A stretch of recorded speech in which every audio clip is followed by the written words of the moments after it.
I'd now like to introduce you to Ben Marhsall. Ben the Bike Man. Ben is is one of our favourite people, Ironman people. We like to keep Ben on side. He's a very handy person to know. Ben has been working in bikes, and bike mechanic for over 24 years. If you look on his website, it says that. I said to him tonight, what can I say about you that you'd like people to know? I've been working for 24 years in the bike. Well, we know that. And then he said, well, tell him I am a mechanic to the stars. Which is actually very true. Every time a star comes over here to do a major event and their bike goes wrong, the first person they go to is Ben. And he does my bike. So I'm a star. You are.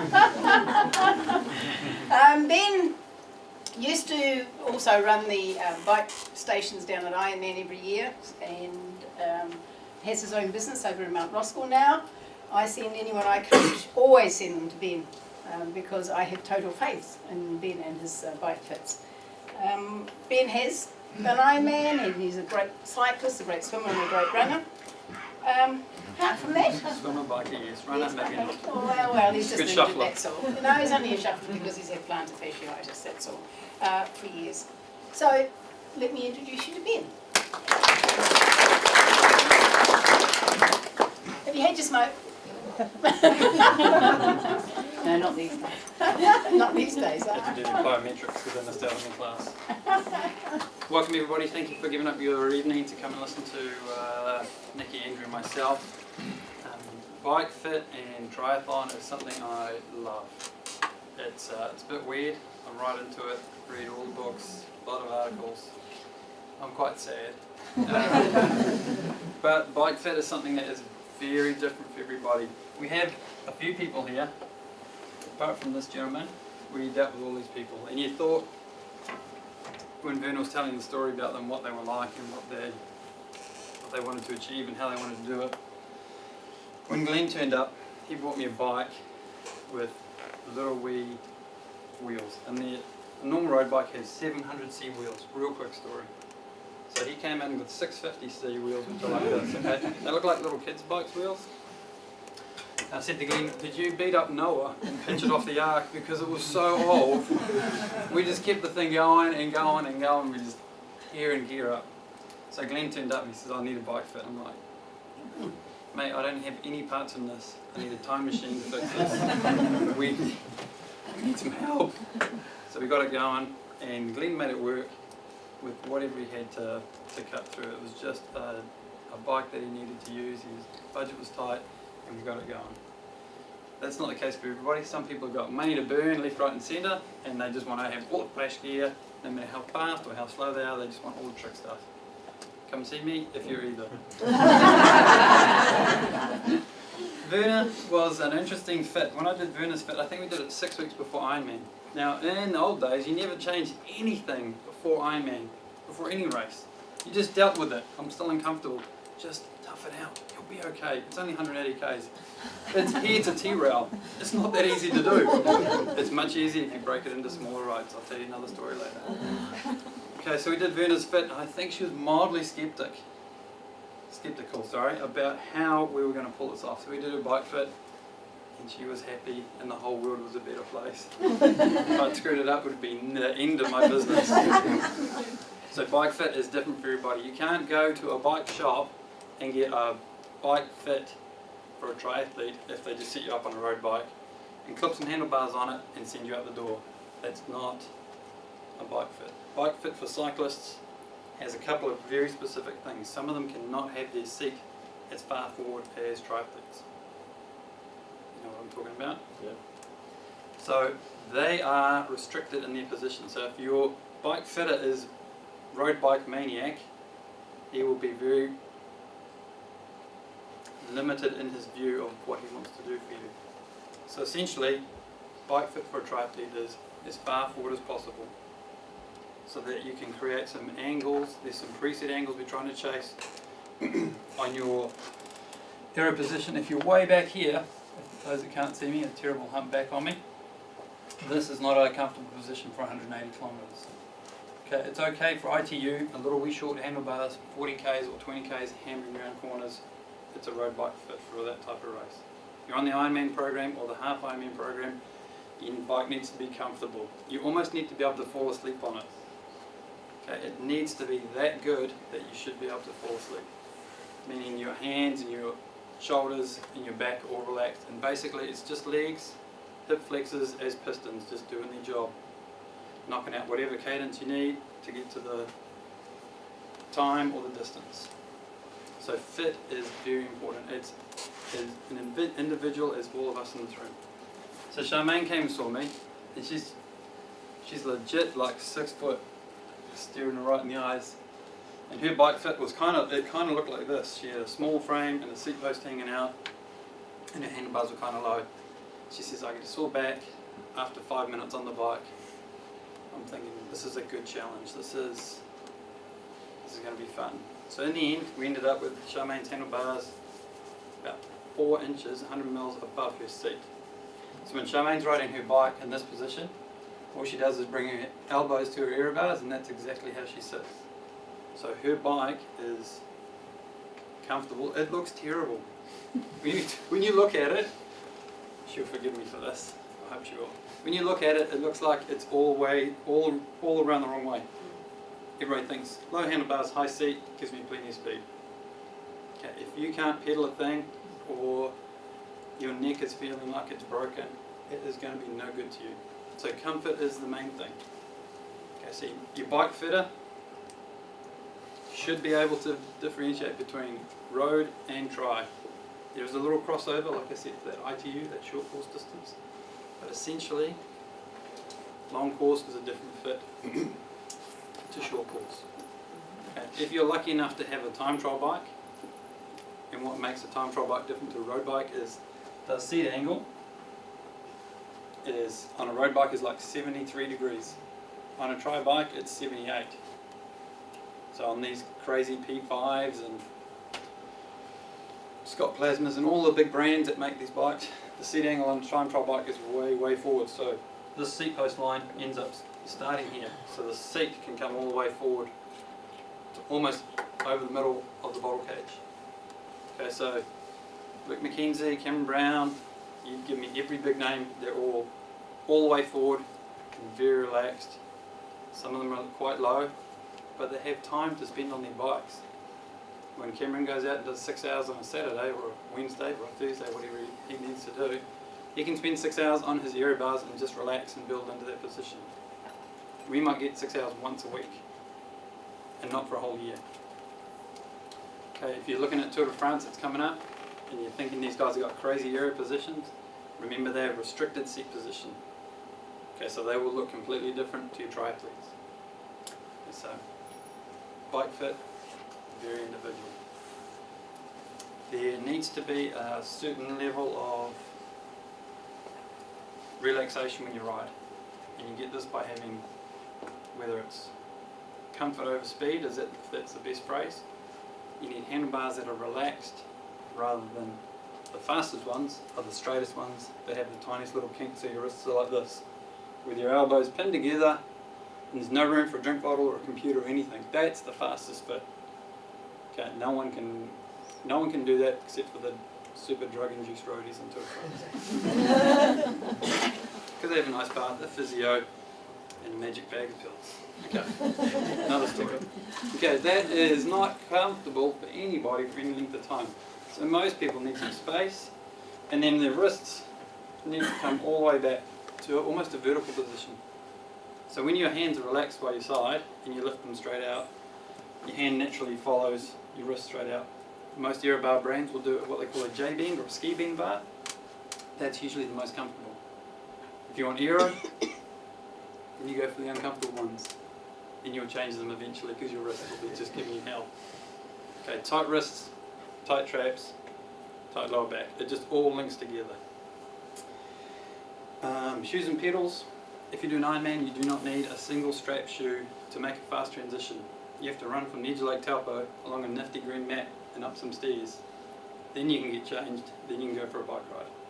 Okay, it's not St. Heliers out of the water over the park and into your transition area. Got to have my fast shoes on and go. You can have full on super cool roadie shoes. You can have a boa, you can have 3 straps, Okay, comfort over speed. Do not need to have one strap. I'll put my shoes on quicker than the guy next to me. Doesn't make any difference. You'll get blisters, you'll be comfortable. Put some socks on, take your time. Got a whole day to do it. Not going to be angry if you miss out by 3 minutes. 15 hours and 33 minutes. All right. So, seats are just weird. Okay, there's the pronged ones that look like the fingers poking straight out. For some people, they are like a godsend. They are like the best thing ever. Other people, you sit on them, it feels like somebody's stuck 2 hands between your legs and then has gone like this. It's just like, that's weird. I think I'm going to have to report that to the police. Okay. Other people like a road seat, like the standard road seat I have on this thing. It looks nasty, but for me it works. Some people like the tri-seats, they've got the big fat nose to them, and they're all sort of thin and nasty at the back, but they're made to sit on the front. So your bike fitter will be able to help you with the seat. If your seat doesn't work, you may have to try a few seats, which means you may have to invest some money in trying some seats. Some brands will give you a test seat. Some brands will just say, here's the best seat for you. It says on our website, this is for you. You're fast and fit and funky. You need this one. It's $800. Weighs 80 grams. Who cares? Don't put so much food in your pocket. Stop at the petrol station and buy a chocolate bar on the way home. No, don't, because Nikki will tell you off for that. I didn't say that. Okay, so fit, saddles, handlebars. Now, carbon handlebars can make a difference to the ride quality of your bike. Also make you look very cool when you're riding next to other people with aluminium handlebars and you tell them that you have carbon handlebars. This is full carbon. I'm loaded. I spend a lot of money on my bike. Can you tell? Okay, it changes vibration frequency. That's all it really does. So they're a little bit lighter, quite a bit stiffer, and usually that equates to comfort. So if you've got big alloy base bar on your time trial bike, big wing, super aero, it's said on the website this bar is 3 minutes faster over 180 k's or 3 minutes faster over 40 k's. Some of that data is done at very high speeds. So for instance, there's some interesting data at the moment on handlebars and bits and pieces, and the speed that they average for a 40k time trial is 48 kilometers an hour for 40 k's. That's all of us here. We all need a handlebar. That is solid. Because it's the handlebar that makes you go that fast. It does, but you have to hold 48 kilometers an hour. We just had this interesting discussion with a couple of people last week. Okay, but handlebars need to be comfortable. They don't have to be funky. They can be funky. They just need to be functional.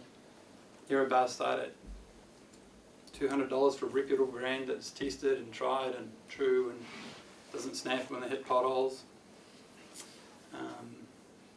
Stay away from imported things that have no labels, like Chinese things, or things that are just, somebody said, get one of these off this website. They're really cool and they're half the price of the ones you buy in the shop. Okay, they might be half the price, but when you eat your front wheel going down a hill on your aero bars, no one's interested in hearing your sob story. So products with brand names have been tested. They will stand up to all the riding and they will be able to take the beating that everyday riding for a triathlete or a road cyclist will do. Okay, so brands have warranties and different things behind them. Yes, Can I ma'am. ask a question about aero bars? So I've ridden like road bikes for years, and I've never had a set of aero bars. And I see that everybody in Ironman has these aero bar thingies, and I'm terrified of them. Do you have to have them? No, but you should have a 5-minute head start in the swim because tough people don't use aero bars. There's only 4 people you need to let go first. No, you don't have to have them. What they do is they reduce, first of all, the frontal area. So I'm on my road bike. Actually, it's like this, but that's right for everybody today. I sit up. You catch a lot of breeze. So as soon as you fold yourself down, you instantly reduce how much of you hits the air, and you're nice and tucked in, and you're usually relaxed. So the weight comes into the very back of the forearm, not onto the elbow tip, but onto the back of the forearm. So therefore, any weight through your shoulder is carried, kind of like leaning on the bench. That's kind of how your aero bar should feel. So So they're not scary, make them wider, that makes them more stable. Do they take lots of learning how to use? No, not really. You might need, don't ride them on the weekend, you get blown off on the weekend. But there'll be a time and a place where you'll be able to ride them and build your confidence. Tailwind down the waterfront, and away you go. You also have to make that sound when you use them for the first time. I promise I'll do that. Carbon versus aluminium for aero bars? Aero bars, carbon because they cost twice the price, always. Always more awesome. Always, and way more scary when you roll into transition. Yeah. Remember that Murphy carbon, bro, we need to get some carbon bars. Alloy ones are occasionally lighter than carbon aero bars because there's just so much carbon in them. They have to be tough enough to deal with a mechanic that doesn't use a torque wrench in case they crush them. And then he breaks your handlebars and you ride and then you crash. That's always a good bike mechanic / customer relationship builder. This happened in the weekend. So you must have done it at home. So aluminium bars, totally fine. And you can put your bar end gear levers in the end of them if you have a time trial bike or you want to retrofit them. So alloy bars, totally cool. Comfort and cost. Just jump onto wheels, because wheels are a hot topic and they have been for many years. So a lot of bikes come with standard wheels. They're aluminium, hub, spoke, well stainless steel spoke and an aluminium rim. Then if you're going to any triathlon, everybody will have something like this. Yippee! Please remember me. Okay, I want to send my kid to a private school. You guys can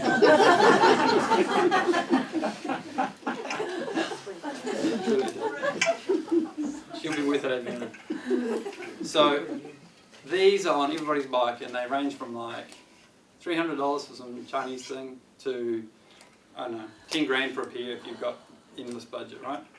So not all wheels are created equal. Be mindful of what you buy. Big brands have development and some science behind them.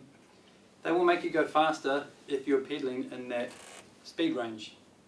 Okay, so if you're the guy, like last year at Ironman, there's this dude at the back, just chilling out, cruising along at 25, having a great time, monster aero helmet, slightly bigger than me. And he had a $18,000 wheel set. He had a lightweight carbon fiber disc, so lightweight is one of the trickiest brands in the world. And he had the front wheel to match it. I was like, dude, you need to come and see me. He probably drives a Maserati, very cool guy. But it didn't help him at all, but because he had the budget, he just went and bought it, right?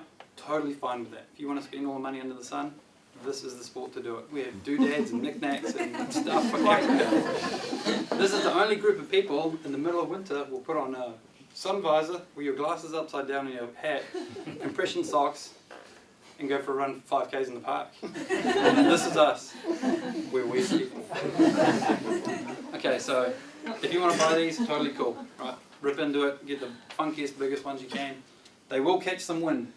Okay, they are bigger profile than these guys here. So wind will rip through this rim and this wheel set quite easily, a crosswind. This guy will catch a little bit more. Shape change is crucial. Lately, rims are getting less pointed, so the new rims are all like bullnose, they're all round and the spoke comes and joins in here, they're round and very gentle curve at the top. The old rims are like razor points. Okay, the problem with these is the wind hits them, slides up and then accelerates off that edge, and that's why triathletes can't ride in a straight line. That's what roadies will say, even though we can drag them off forever. Okay. So new rims have got different shape which allow the wind to come off them differently. Some brands, like these guys at MV, make a big rear wheel. So this is the front, this is 50, and the back one is 60. So they don't believe in even pairs. Okay, and their front rim is different shape to the rear rim. So development till the cows come home. Okay, back on this guy before we finish. Everybody needs this one. If you're going to ride faster than 5:45 at Ironman, and you want it to make a difference, something like this. If you want to ride slower than 6 hours, you'll look cool, feel great, and it will make a small difference, but it makes a better difference down this end of the field. So when you see Cameron and Terenzo rocking a disc on a windy day and a big front wheel, you're like, you guys are tiny, you don't eat anything, and you're skinny. How can you push that wheel? Well, they are just smashing it. So heading out from the top of the racetrack down, 46, 48, 50 kilometres an hour, all the way down those little dips, heading down to the turnaround at Reparal. They're late for something. They need to relax, enjoy the race, get some value out of it. Lorenzo said to me last year at the end of it when we were walking around at just after he's given away some medals, he said, "Can't believe these people spend so much time out here, it's so draining." I said, "What did you just do today? Ate something?" "Yeah, but it was all done in a hurry. It was all over and it hurt the whole day, but it was done. These people hurt themselves for twice as long." I have much respect for these people. I was like, you should tell them all that when you get this. I do. Tell them all the time. If you're not going to tear the legs off it and ride 5:30 plus like all the Auckland guys do, that have been doing it for 20 years or more, okay, something like this is a lot better. It's quite light. It has carbon, so you still get the cool carbon feel. It has an aluminium braking surface, so the braking feels the same on your training wheels, which are basic alloy wheels, to the same as this. They have a funky smooth Durace hub, which is, we'll get bored doing this. Okay, high quality bearings, good quality spokes. Factory wheel just turns up from in a box just like this. We put a tyre on it, send you out the door, it's done. That wheel will help you if you're slightly slower, don't want to deal with the crosswinds. Much easier to manage all round. Okay, so wheels, think about what you're going to do with them, where you're going to ride them, will they go up hills well, will they affect my handling in big crosswinds, what's the best for me. So you want to do your homework, don't rip off to the crazy big website with big brands on them. I've got to have the biggest ones I can. 90 mils deep, no good for you. They're just better handbrake sometimes, so think about what you're going to buy.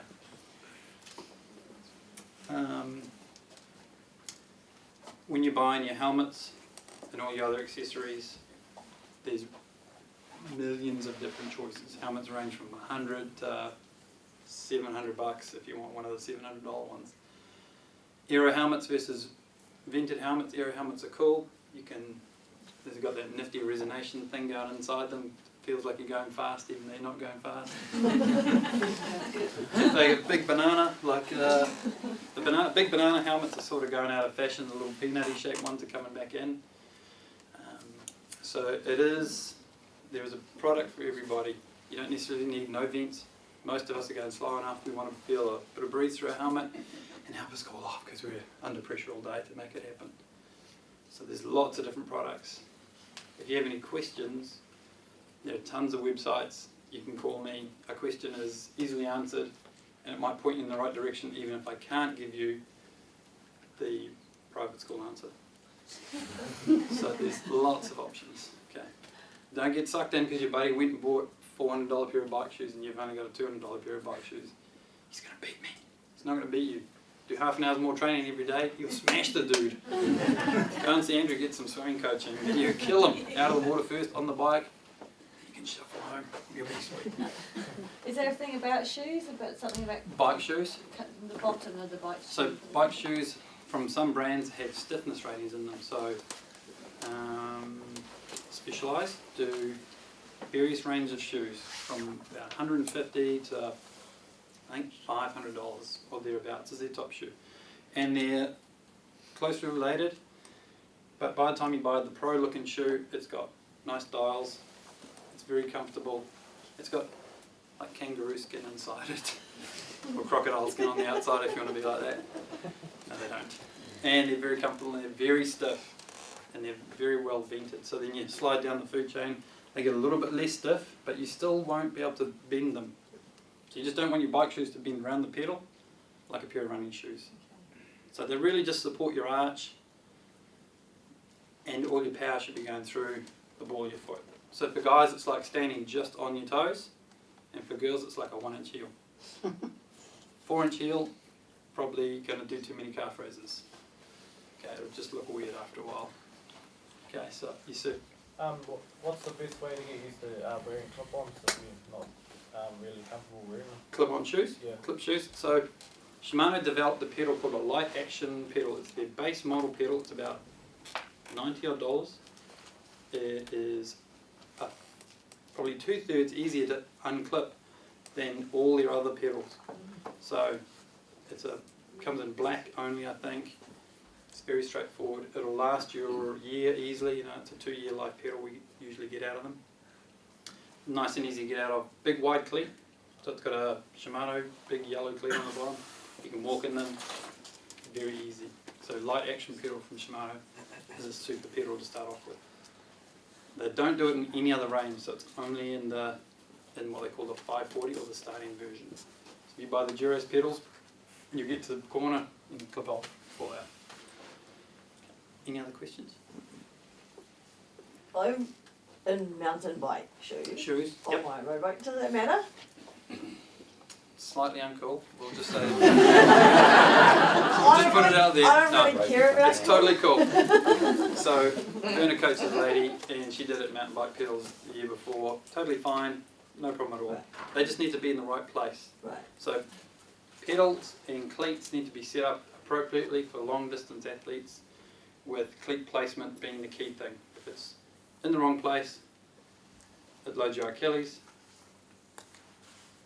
Too much heel in, too much toe out, you'll end up hurting your knees, just disrupting a whole lot of things. It'll just end up injuring you in the long term. So pedals and shoes have a fit system as well. So when you do a bike fit, do you do all of that as well, the shoes? Yep, as it well? can all be done inside about an hour. Yep. It's not a 3-hour process. It can be. Some people it is. So for pro people or people that are really into it, they might come back several times. So if you do an Ironman, like these people, and some of these people lost tons of weight, their bike fit became a dynamic thing. It changed with them. So I can do a bike fit on you today. You can do Ironman, lose 10 kilos. Yes, cut ass, lean, whatever. Semi-cut, old Glenn, we'll just leave him at that. But his bike fit kept changing, so we had to change the seat height as his bum kept shrinking. As his gut got completely off him, then we could change things a wee bit more, so we can lift and lower and move things around. So one bike fit is not the answer from today until Ironman next year. It'll need to change at least once, and not the week before. It's too stressful for me too. Any other questions? Sir? Disc over no disc for the rear. Disc? Lead to be pushing. Andrew, I would say for a disc under 515 to make it really work. I just think from a starting perspective, you know, if you're going to be racing that fast, yeah, maybe. But I think again, if I was looking at a budget perspective, you're probably better off on just a deep dish that you could use it from multiple races. I'm not sure. You know, you get value for money out of a disc all the time. It's a bit limited. If you qualify for Hawaii, you're not allowed to use it. So it's an Auckland, it's a Taupo wheel only. So these guys will make a wheel that's 90 mils deep. And in some wind angles, the spoke wheel is better for straight out drive in a headwind or a dead tailwind. The disc will kill most wheels, but you need to be sort of on the other side of that. Inside 525 for sure. It's really 515 to 450 type wheel or quicker. So some people will drag them along because they like the downhill feel, but then they'll have to hustle them all the way home again.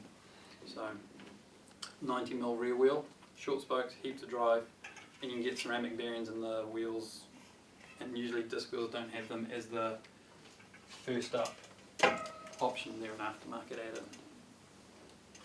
Happy with that? Yeah, so especially when you talk about, the top end, the ceramic bearings and stuff, you're probably better off to spend money on that, on a set of wheels than worrying about a disc. It just has limited use. So, roadies use them a lot because they can up and down the waterfront in the national series. So, Tubulars versus clinchers. okay, so tubular is a stick-on tyre. For those that don't know, it comes completely, looks like a sausage, continuous the whole way around. They get stuck on with glue and a little bit of pressure. So I still think a tubular is ultimately the fastest tyre wheel combination. The wheel is slightly lighter, the tyre has got a different feel to it.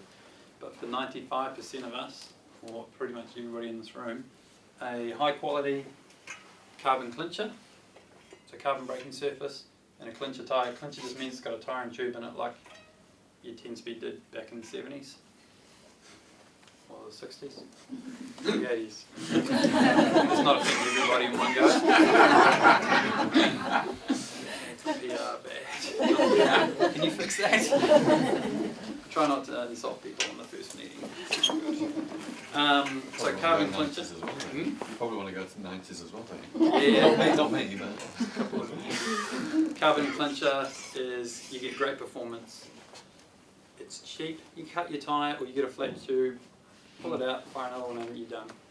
So if you flat a very high performance tubular, you can empty your wallet to $225 to $450 for a tubular. It's $450 a flat tyre. You better have a good budget. Once again, come see me, I'll give you VIP treatment. So how do you fix them at the side of the road then? You throw it into the bush with massive swear words coming out of your mouth, and it ends up hitting some poor cow down in Referoa, and you stick another one on in one go. They're quite quick.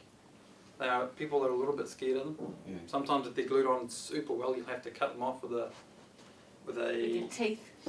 Aaron Baker trained, if you ever look on YouTube, Aaron Baker changed them with her teeth. It was too cold one year at Ironman in St Heliers, and she couldn't get her tyre off, so she ended up using her teeth.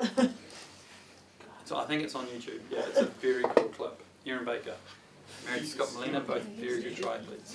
Use your skewer then if you Yeah. got desperate. Yeah. So this thing here is also a tyre lever. Oh, really? Well, no, not really. it isn't. Okay. It isn't an emergency. If you leave them at home, Wow. you can stick this in and unhook it. You will make a mess of your $4,500 carbon wheel set, but you'll have to explain to your wife or your husband why it's all scratched up and this is wrecked as well. But yes, you can use these in emergency. Not really the preferred method. Don't take spoons on the ride. We don't live in Alabama with a hat on backwards. No spoons. If you have carbon rims and you train on them all the time, you need plastic tyre levers. Plastic tyre levers protect your product. Come see me. Any other questions? I don't want to go on too long because Nikki's got a huge shift to tell you. You're wrapping up. Just we went to a presentation. The guy went on and on about tubes and tyres and the difference it makes to speed.